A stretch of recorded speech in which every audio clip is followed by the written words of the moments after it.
Continue with chapter number 5th, admission of a partner. In this video we are going to discuss question number 31, that is related to when only part of premium for goodwill is bought by the new partner in cash. अभी तक हमने पढ़ा कि goodwill जो है वो partner cash में लेकर आता है, जितनी गुडविल बनती थी पूरे पैसे कैश में ले आए। फिर हमने अलग टॉपिक पढ़ा कि गुडविल इन काइंड लेकर आता है कि कई बार वो पैसा नहीं ला पाता, सो वो कोई एसेट कंपनी में ले आता है। अब इसमें हम सीखेंगे only a part of premium for goodwill, कि कई बार पार्टनर की गुडविल ज़्यादा बनती है बट वो अपनी गुडविल को कम लेकर आता है, तो उसकी अकाउंटिंग ट्रीटमेंट क्या होगी। Clear. So question number 31 is a और बी दो पार्टनर्स हैं। सो उनकी पुरानी रेशो आपको गिवन है 2:1। सी को कंपनी में लाया गया, उसका शेयर है 1/4। C brings in 30,000 for his capital, वो 30,000 अपनी कैपिटल के तौर पे ला रहा है, and 8,000 out of his share of 10,000 for goodwill. उसकी गुडविल बनती थी 10,000 बट वो कंपनी में कितना लेकर आया, सिर्फ 8,000।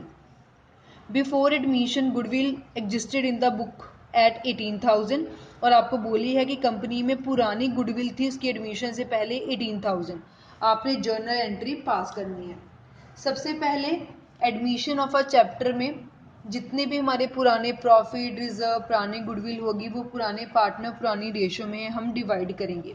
सो जो यहाँ लिखा गया है कि उसके एडमिशन से पहले गुडविल एग्जिस्ट करती थी, मतलब हमारी पुरानी गुडविल थी वो 18,000। पुरानी गुडविल पुराने पार्टनर पुरानी रेशो में। सो पहले इसको ही बांटेंगे।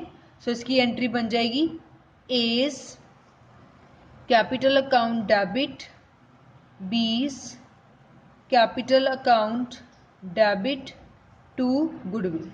जो न्यू पार्टनर गुडविल लेकर आता है उसको हम प्रीमियम फॉर गुडविल बोलते हैं। जो कंपनी की पुरानी गुडविल है उसको हम गुडविल ही बोलते हैं। पुरानी गुडविल पुराने पार्टनर पुरानी रेशो में। सो पुरानी गुडविल थी हमारे पास 18,000, इसको पुरानी रेशो 3:1 में बांट दिया। सो 2/3, 18,000 1/3, ये आपके पास आ गया 12,000 और 6,000। Being existing goodwill distributed in old ratio. Clear. अब इसके बाद बोला गया है कि जो सी न्यू पार्टनर आया वो कैपिटल के तौर पे लेकर आया 30,000 और गुडविल सिर्फ 8,000 लेकर आया। जितना लेकर आया अभी तो हम उतना ही दिखाएंगे। सो कंपनी में कैश आ गया, cash account debit to C's capital account to premium for goodwill account. Capital के तौर पे वो लेकर आ रहा है 30,000, गुडविल सिर्फ 8,000 लेकर आया। जितना लेकर आया बस उतना ही दिखाएंगे। सो टोटल कंपनी में आ गया 38,000। Being capital and share of goodwill bought by C. अब इम्पॉर्टेंट बात, न्यू पार्टनर के आने की वजह से पुराने पार्टनर्स को अपने प्रॉफिट का हिस्सा सेक्रीफाइस करना पड़ा। ठीक है। अभी तक हमने जितने भी क्वेश्चन डिस्कस किए हैं उसमें पार्टनर अपनी पूरी गुडविल लेकर आता था, चाहे वो कैश में लेकर आए चाहे वो काइंड में लेकर आए।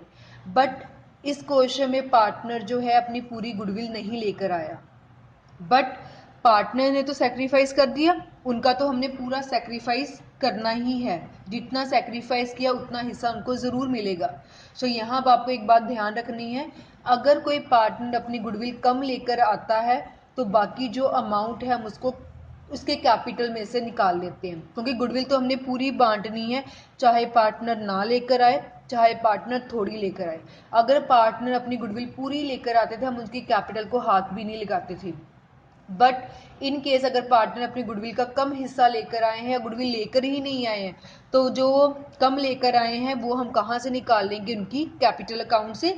कई बार करंट अकाउंट यूज़ करते हैं, कई बार कैपिटल अकाउंट यूज़ करते हैं, कोई इसमें गलती नहीं है, आप जैसा मर्जी इसको यूज़ कर सकते हैं।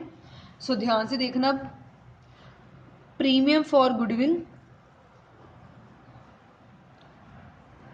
Account debit to sacrificing partner to A's capital account to B's capital account. ये तो हम पहले भी लिखते थे कि जितनी पार्टनर गुडविल लेकर आया है वो सैक्रिफाइसिंग पार्टनर सैक्रिफाइसिंग रेशियो में बांट दो। बट इस क्वेश्चन में क्या हुआ कि पार्टनर की गुडविल बनती थी 10,000, बट वो लेकर आया सिर्फ 8,000।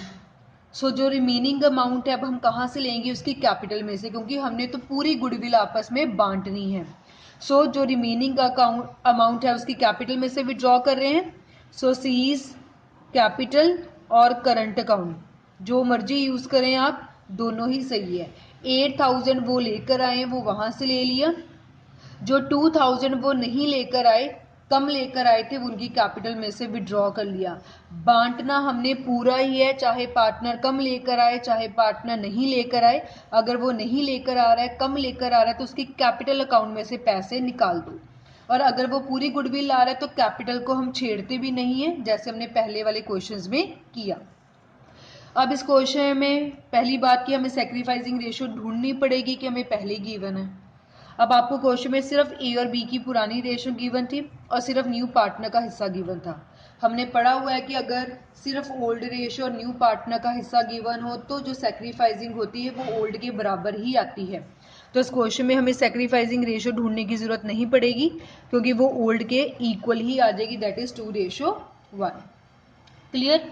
अब हमने प्रीमियम फॉर गुडविल को बांटना है, पूरा 10,000 ही बांटना है। अब ये बात ध्यान में रखनी है।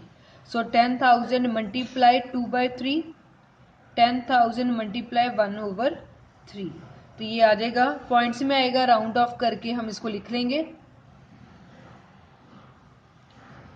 Being premium for goodwill distributed to sacrificing partners.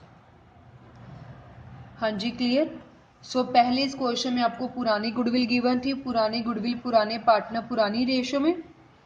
New partner जितनी गुडविल एक्चुअल में लेकर आया, कैश तो कंपनी में 8 ही आया ना, क्योंकि वो लेकर ही 8,000 आया। कैपिटल लेकर आया 30,000, टोटल कंपनी में आ गया 38,000। बट उसकी गुडविल का हिस्सा ज्यादा बनता था, वो कम लेकर आया, तो जितना पैसा वो कम लाता है उसकी कैपिटल या करंट अकाउंट से हम विड्रॉ कर लेते हैं, फिर सैक्रिफाइसिंग पार्टनर सैक्रिफाइसिंग रेशियो में बांट देते हैं। So this was about question number 31, in which only part of the premium for goodwill is bought by the new partner.